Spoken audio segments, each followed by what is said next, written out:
Hello friends, welcome to my channel SV movie explainer. आज हम explain करने वाले हैं हेलहोल्ड। ये मूवी 2022 में रिलीज हुई थी। मूवी के स्टार्टिंग में हमें एक छोटे बच्चे को दिखाया जाता है जिसके सीने में एक साइन बना होता है और तभी हम यहाँ पे अब चर्च के प्रीस्ट को देखते हैं और वो इस बच्चे के सामने जीसस से प्रे कर रहे होते हैं और वो प्रीस्ट अब जीसस से कह रहा होता है कि मैं जो कर रहा हूँ वो गलत कर रहा हूँ। मुझे ये चीज पता है कि मैं गलत कर रहा हूँ, लेकिन ये करने के लिए मजबूर हूँ, मुझे ऐसा करना ही पड़ेगा। और तभी हम देखते हैं कि ये प्रीस्ट अब अपने पास से ही खंजर निकालता है और वो उस छोटे बच्चे को मारने जा रहा होता है, लेकिन तभी यहाँ पे पुलिस आ जाती है और वो प्रीस्ट से कहती है कि तुम इस बच्चे को मार करके गलत कर रहे हो, इसीलिए तुम्हारे हाथ में जो खंजर है तुम उसे नीचे रख दो। तब पादरी अब ये पुलिस वालों से कहता है कि तुम लोग इस बच्चे को बचा करके बहुत ही गलत कर रहे हो, ये हमारे फ्यूचर के लिए ठीक नहीं है। और अगेन से प्रीस्ट उस बच्चे को मारने के लिए अपना खंजर उठाता है,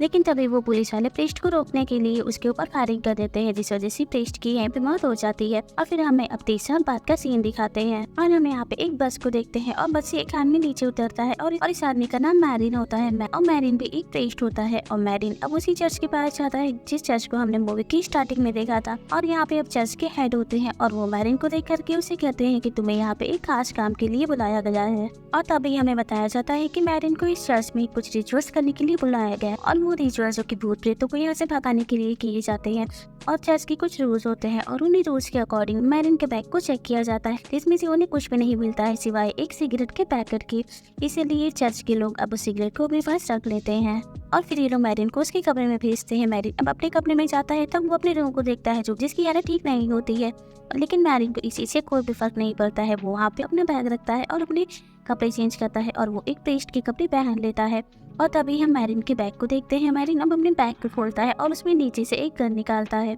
और फिर वो एक अखबार को देखता है और इस न्यूज़पेपर में काफी सारी मरी हुई लड़कियों की फोटो होती हैं और ये चीज देख करके ऐसा लग रहा था कि मैरिन यहाँ पे किसी अपने खास मकसद के लिए आया है। और फिर मैरिन अपने रूम से बाहर निकलता है और वो खाने के लिए एक रूम में जाता है जहाँ पे और भी सारे प्रीस्ट होते हैं और सभी अब खाने के टेबल पे बैठे होते हैं जहाँ पे मैरिन भी बैठता है और वो यहाँ का खाना खा रहा होता है, लेकिन उसे यहाँ का खाना अच्छा नहीं लगता है क्योंकि उसे यहाँ के खाने से सड़े हुए मटन की स्मेल आ रही होती है। लेकिन फिर भी मैरिन उस खाने को खा लेता है और फिर वो वहाँ से जाने लगता है, जिसके बाद हमें चर्च के सभी प्रीस्ट को दिखाया जाता है। ये सभी एक जगह खड़े होते हैं और वहीं पे अब चर्च के ओनर आते हैं और वो अपने सामने एक लड़की को लाते हैं और इस लड़की के ऊपर कुछ घोस्ट ने अपना कब्जा किया होता है, इसीलिए वो चर्च का ओनर अब सभी प्रीस्ट और साथ ही मैरिन से कहता है कि हमें इस लड़की के ऊपर से उन सभी भूत प्रेतों को भगाना होगा और इस काम को करने के लिए भले हमारी जान ही क्यों न चली जाए, क्योंकि हमें जीसस ने इसीलिए बनाया है ताकि हम दूसरे लोगों की मदद कर सके। और फिर हम नेक्स्ट सीन देखते हैं जिसमें हम इस लड़की को देखते हैं और उसे एक बेड से बांध दिया जाता है, जिसके बाद सभी प्रीस्ट मिल करके यहाँ पे अपना रिचुअल्स करना शुरू कर देते हैं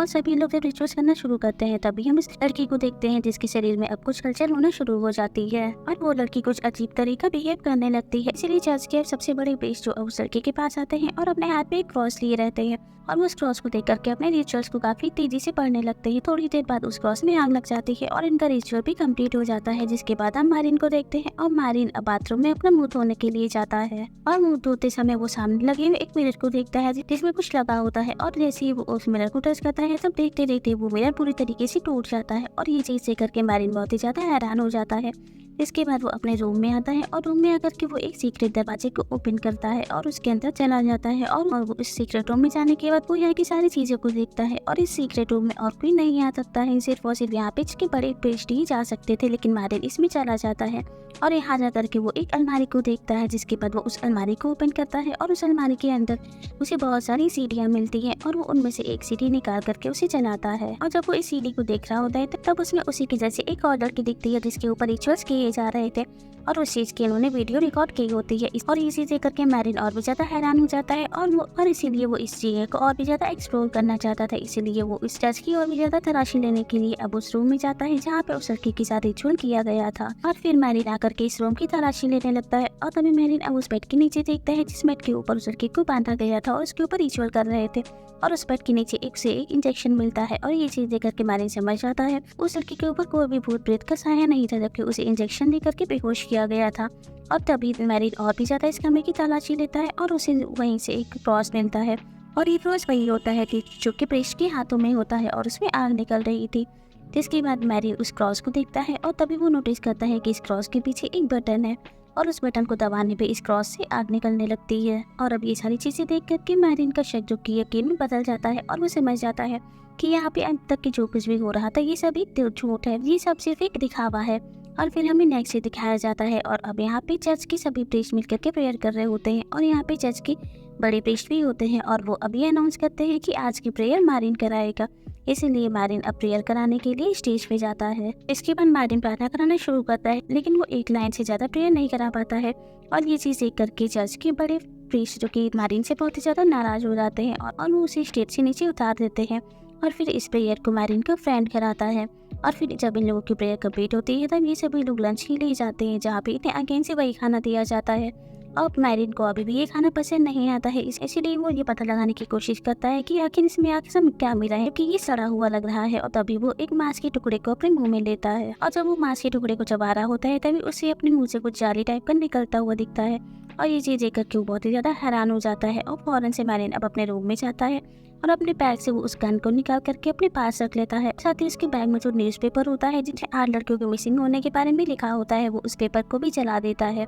और फिर मैरिन अब उस गन को लेकर के पूरे चर्च में घूमने लगता है और उसी दौरान मैरिन एक विंडो से बाहर की तरफ देखता है और वो नोटिस करता है कि कुछ लोग अब जमीन में गड्ढा खोद रहे हैं और वहाँ पे किसी की डेड बॉडी को दफना रहे हैं। और इन लोगों की बातें मैरिन सुन रहा होता है और उसे पता लगता है ये लोग गड्ढा अब उसी लड़की के लिए खोद रहे हैं जिस लड़की के लिए मैंने रिचुअल किया था। लेकिन उस लड़की की मौत कैसे हो सकती है, क्योंकि मैं भी तो उस समय वहाँ पे मौजूद था और मैंने देखा था कि वो लड़की तो जिंदा थी, तो फिर वो लड़की इतनी जल्दी कैसे मर सकती है। इसीलिए मैरिन अब उस चीज का पता लगाने के लिए अगेन से इस लड़की के रूम में जाता है जहाँ पे वो रिचुअल्स किए गए थे और तभी वो अब उसके बेड के नीचे खून गिरा हुआ देखता है। और उसी समय मैरिन के पीछे कोई आता है और वो मैरिन के कंधे पे हाथ रख के उसे कहता है कि मुझे कन्फेस रूम में मिलो। इसके बाद मैरिन और वो आदमी अब दोनों कन्फेस रूम में मिलते हैं और तभी हमें उस बंदे को दिखाया जाता है जो मैरिन को यहाँ पे लाया होता है और वो बंदा और कोई नहीं जबकि मैरिन का फ्रेंड होता है जो कि आज सुबह प्रेयर कर रहा था। और वो बंदा अब मैरिन से कहता है कि मैं जानता हूँ कि तुम यहाँ पे किसी मकसद के लिए आए हो, तुम यहाँ पे कुछ छानबीन कर रहे हो, लेकिन तुम्हें यहाँ पे संभल के रहना चाहिए क्योंकि मैंने भी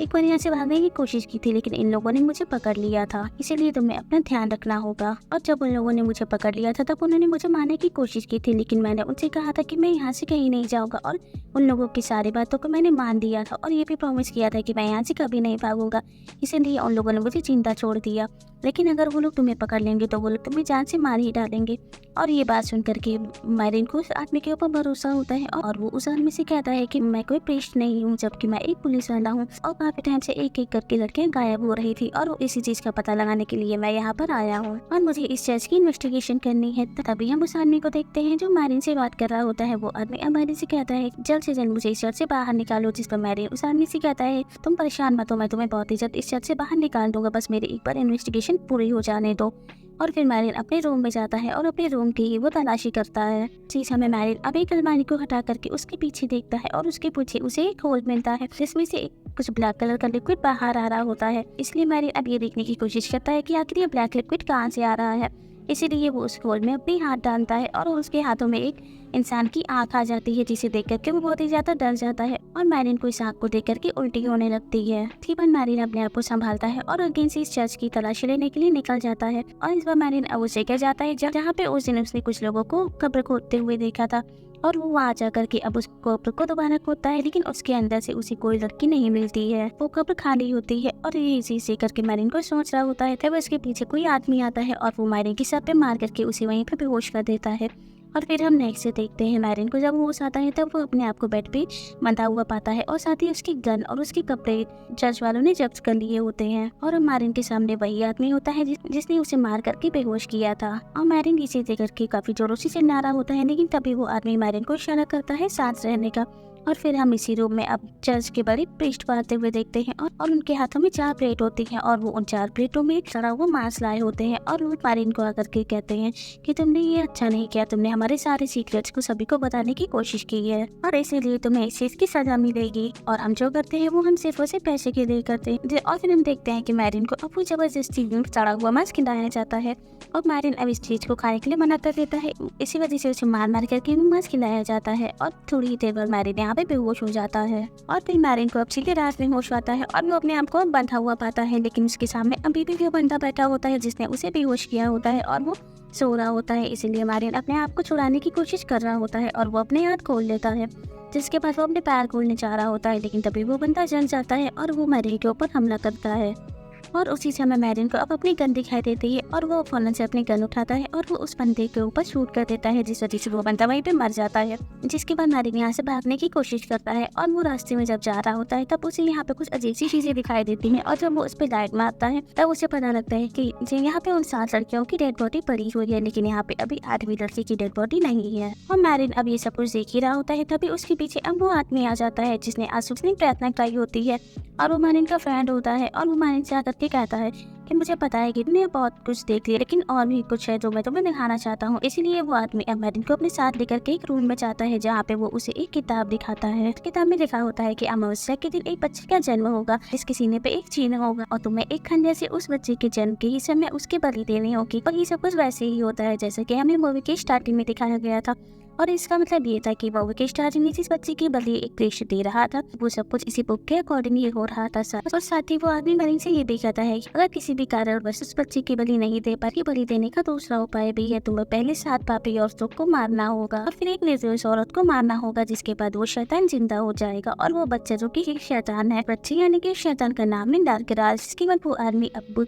मैरिन को एक बुक में बना हुआ साइन भी दिखाता है और ये साइन वैसा ही होता है जैसा कि हमने मूवी की स्टार्टिंग में उस बच्चे के सीने पे बना हुआ देखा था। इसके बाद वो आदमी मैरिन से कहता है कि क्या तुमने इस निशान को कभी और किसी के सीने पे देखा है। ये चीज देख करके मैरिन बहुत ही ज्यादा हैरान हो जाता है और वो उस आदमी से कहता है कि ऐसा ही सेम निशान जो कि मेरे सीने पे है। और तभी हमें पता चल जाता है कि मूवी की स्टार्टिंग में हमने जिस बच्चे को देखा था जिसके सीने पे निशान था वो बच्चा और के नहीं जबकि मैरिन ही होता है। और ये बात सुन करके वो आदमी अब मैरिन से कहता है कि तुम सच बताओ क्या तुम्हारे सीने पे ऐसा ही निशान है। जब मैरिन उस आदमी से कहता है कि हाँ मेरे सीने पे ऐसा ही निशान है तो वो आदमी मैरिन से कहता है कि यानी कि तुम कोई इंसान नहीं जबकि तुम एक शैतान के बंदे हो और तुम यहाँ पे खुद नहीं आए हो जबकि तुम्हें यहाँ पे बुलाया गया है। तुम्हारे ऊपरी ऑफिसर को पैसा खिला करके तुम्हें यहाँ बुलाया गया है। यहाँ के जो सबसे बड़े प्रीस्ट है यानी कि जो चर्च के ओनर है उनकी बहुत ज्यादा पहुँच है और उन्होंने ही तुम्हें यहाँ पे बुलाया है। और जब मैरिन ये सारी बातें सुनता है तब वो बहुत ही ज्यादा शॉक हो जाता है और वो अब अपने फ्रेंड से कहता है कि मुझे यहाँ से किसी भी हालत में बाहर निकालो। तभी वो आदमी मैरिन से कहता है कि यहाँ के सभी मेन डोर लॉक रहते हैं, इसीलिए अगर तुम्हें यहाँ से बाहर निकलना है तो तुम्हें एक सीक्रेट दरवाजे से बाहर निकलना होगा। और फिर वो आदमी मैरिन को लेकर के एक सुरंग में जाता है और ये दोनों लोग मिलकर के सुरंग के अंदर से बाहर निकलने की कोशिश कर रहे होते हैं कि तभी यहाँ पे चर्च के कुछ लोग आ जाते हैं और वो लोग मैरिन को देखते हैं, जिसके बाद वो लोग मैरिन को मारने लगते हैं। लेकिन वो लोग सिर्फ और सिर्फ यहाँ पे मैरिन को ही मार रहे होते हैं और वो लोग उस बंदे को कुछ भी नहीं करते हैं। और तभी हमें यहाँ पे इस मूवी का सबसे बड़ा सीक्रेट रिवील होता है और तभी उस आदमी को देखते हैं जो कि मैरिन का फ्रेंड होता है और वो अब मैरिन से कहता है मैं इस चर्च का सबसे बड़ा प्रीस्ट हूँ और मैं इस चर्च का ओनर हूँ और मेरे ही कहने पे तुम्हें यहाँ पे लाया गया। और फिर मैरिन को बांध करके एक जगह लेकर के जाते हैं जहाँ पे काफी सारे प्रीस्ट आए होते हैं और सभी ने रेड कलर की ड्रेस पहन रखी होती है। और तभी उनमें से एक प्रीस्ट बाहर आता है और वो मैरिन से कहता है कि अगर आज हम तुम्हें मार देते हैं तो उस कुएं से नरकराज का जन्म होगा। और तभी हम देखते हैं कि यहाँ पे उस लड़की को लाया जाता है जिस लड़की के ऊपर रिचुअल्स किए जा रहे थे और वो लड़की अभी जिंदा होती है और अभी तक उस लड़की को जिंदा इसीलिए रखा गया था क्योंकि वो निर्दोष होती। और इसी लड़की की बलि दे करके ये लोग इसका खून पिएंगे ताकि वो लोग उस शैतान नरकराज को जिंदा कर सके। और ये सभी लोग वैसे ही कर रहे होते हैं जैसा कि उस बुक में लिखा होता है शैतान को जिंदा करने के लिए। और बुक के अकॉर्डिंग ही इन लोगों ने पहले 7 पापी लड़कियों को मारा होता है और फिर लोग 8वीं लड़की को मारते हैं जो कि निर्दोष होती है और उसकी बलि देते हैं। इसके बाद इस लड़की का गला काट दिया जाता है और इसकी खून को एक कटोरे में कलेक्ट करते हैं, जिसके बाद एक एक करके सभी प्रीस्ट इसका खून पीते हैं। लेकिन इन सब चीजों के बावजूद शैतान नरकराज कुएं से बाहर नहीं आता है यानी कि वो जिंदा नहीं होता है। और ये चीज देख करके ये सभी प्रीस्ट काफी ज्यादा हैरान हो आपस में कह रहे होते हैं कि हमने तो अब के अकॉर्डिंग सारी चीजें की हैं लेकिन इसके बावजूद शैतान नरकराज जिंदा नहीं हुए हैं, यानी कि हमें इसे कोई रिचुअल्स करते समय कोई गलती हुई है। और इसी वजह से ये सभी प्रीस्ट आपस में लड़ने लगते हैं। और तभी ये लोग मैरिन को देखते हैं और मैरिन को देख करके ये लोग कहते हैं कि मैरिन सही आदमी नहीं है और ये गलत है, इसी वजह से हमारे शैतान नरकराज पर जन्म नहीं लिए हैं। और इसीलिए ये लोग मैरिन को मारते मारते एक कुएं के अंदर फेंक देते हैं। और जैसे ही मैरिन अब कुएं के अंदर जाता है तब उसके शरीर में कुछ हलचल सी होने लगती है और देखते ही देखते मैरिन एक शैतान नरकराज के रूप में बदल जाता है। और अब हम चर्च के सबसे बड़े प्रीस्ट यानी कि उसी आदमी को देखते हैं जो कि मैरिन का फ्रेंड होता है और वो अब अपने नए दिन की शुरुआत कर रहा होता है। लेकिन उसी समय यहाँ पे नरकराज आता है इसके और वो अब इस चर्च की ओनर यानी कि उस प्रीस्ट हवा में उठा देता है और देखते ही देखते उस प्रीस्ट का शरीर जो कि भस्म हो जाता है। और ये चीज देख करके यहाँ पे जितने भी प्रीस्ट होते हैं वो सभी डर करके भागने लगते हैं। लेकिन तब तक नरकराज ने इन सभी लोगों को फेस कर दिया होता है और जिसके बाद नरकराज इन सभी प्रीस्ट को जान से मार देता है। और तभी हमें ये बताया जाता है कि अब नरकराज जिंदा हो गया है और वो अब पूरी दुनिया में आतंक मचाएगा और सभी लोगों को जान से मार देगा। और इसी के साथ इस मूवी की एंडिंग हो जाती है। Thank you for watching.